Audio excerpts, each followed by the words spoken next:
हम लोग molarity, molality, mole fraction, इस सब के बीच में रिलेशन जाने पहले। अब मोलैरिटी और नॉर्मेलिटी के बीच में रिलेशन जानना, इससे फायदा क्या मिलेगा कि हम लोग अगर नॉर्मेलिटी दिया और हम लोग से पूछा जाए मोलैरिटी, तो उस केस में हम आसानी से कैलकुलेट कर सकते हैं रिलेशन से, उसमें ज्यादा कैलकुलेशन करना नहीं पड़ेगा, मतलब शॉर्ट टाइम में क्वेश्चन का सॉल्यूशन आंसर मिल जाएगा आपको। तो नॉर्मेलिटी और मोलैरिटी के बीच में जो रिलेशन है, नॉर्मेलिटी इक्वल टू होता है मोलैरिटी इनटू मोलर मास और डिवाइडेड बाय इक्विवेलेंट मास।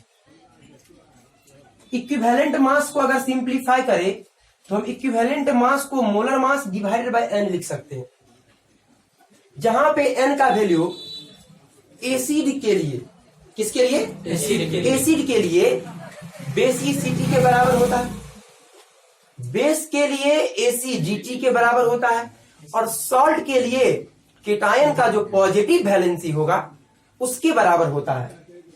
अभी हम एन का वैल्यू निकालना भी सिखाएंगे आपको एग्जांपल के साथ।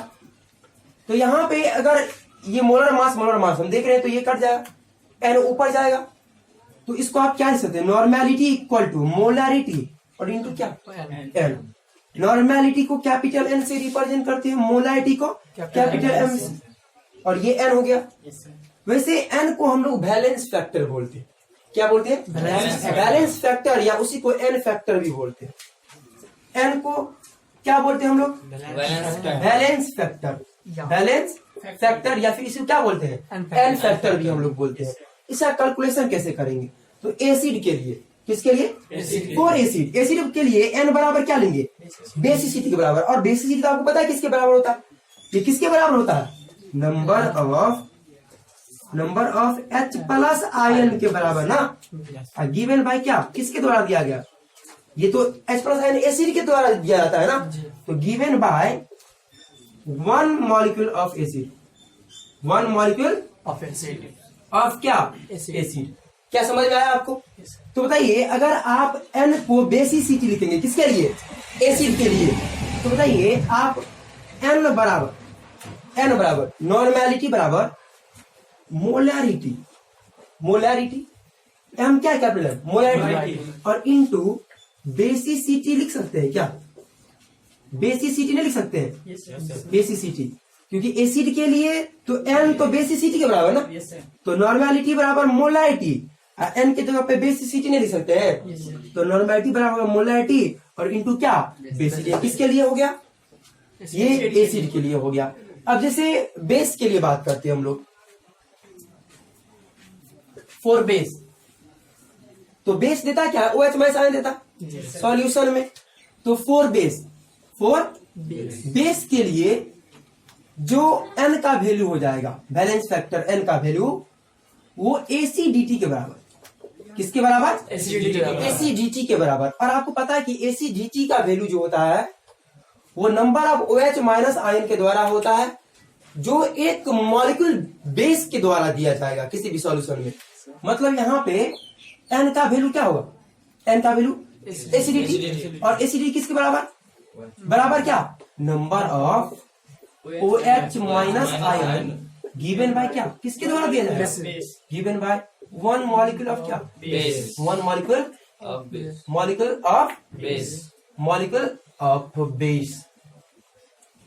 जैसे कि अब इस फार्मूला को हम बेस के लिए लिखे, तो नॉर्मेलिटी बराबर आप क्या लिखेंगे? मोलैरिटी और इनटू एन, ये लिखेंगे। तो एन के जगह पे बेस के लिए क्या लिखेंगे? एसिडिटी लिखेंगे, और एसिडिटी किसके बराबर? Number of OH minus ion के बराबर, जो एक मॉलिक्यूल बेस के द्वारा सॉल्यूशन में दिया जाएगा। उसके बाद जैसे अब सॉल्ट की बात करें, किसकी बात? सॉल्ट, जैसे NaCl, तो सॉल्ट के लिए जो एन का वैल्यू होगा ना, वो पॉजिटिव वैलेंसी के बराबर, किसके बराबर? For salt. तो हम सॉल्ट के लिए एन बराबर क्या लिखेंगे? बोलिए, नंबर ऑफ पॉजिटिव वैलेंसी ना, या value of positive valency, number भी लिख सकते हैं, number of positive valency of cation. Cation किसको बोलते हैं? पॉजिटिव चार्ज वाले को ना। और सॉल्ट के फॉर्मेशन में पॉजिटिव वैलेंसी हमेशा केटायन ही शो करता है। केटायन मींस पॉजिटिव वैलेंसी हमेशा मेटल शो करता है। कौन शो करता है? मेटल, धातु शो करेगा पॉजिटिव वैलेंसी। तो नंबर ऑफ पॉजिटिव वैलेंसी जो है केटायन का वो n के बराबर, और किसके लिए? सॉल्ट के लिए। तो बोले सॉल्ट के लिए आप नॉर्मेलिटी बराबर क्या लिखेंगे? मोलरिटी, और इनटू क्या? पॉजिटिव वैलेंसी ऑफ क्या? पॉजिटिव वैलेंसी ऑफ केटायन ना। Positive valency of cation. क्या आपको समझ में आ गया? तो आप इस फॉर्मूला को आसानी से यूज कर सकते हैं। जैसे हम एक एग्जांपल लेते हैं, और पिछले लेक्चर में आप लोग को बताए थे H3PO4 के लिए, H3PO4 के लिए BCCTN का वैल्यू कितना होगा? 3 होगा। कितना होगा? 3।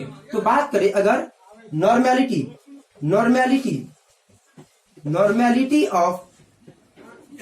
बराबर क्या लिखेंगे हम? अगर H3PO4 सॉल्यूशन में है तो नॉर्मेलिटी बराबर क्या लिखेंगे? बोलिए। मोलैरिटी और इनटू क्या? n। तो n के लिए कितना लेंगे? इसके लिए 3 ना। जैसे अगर NaOH है, Na, इसके लिए आप नॉर्मेलिटी बराबर क्या लिखेंगे? मोलैरिटी और इनटू क्या? ये बेस है ना। तो यहाँ पे OH का नंबर कितना? 1 है। तो यहाँ पे n का वैल्यू कितना हो जाएगा? 1। ये बेस के लिए एसिडिटी का वैल्यू 1 ना। तो नॉर्मेलिटी और मोलैरिटी दोनों क्या हो जाएगा?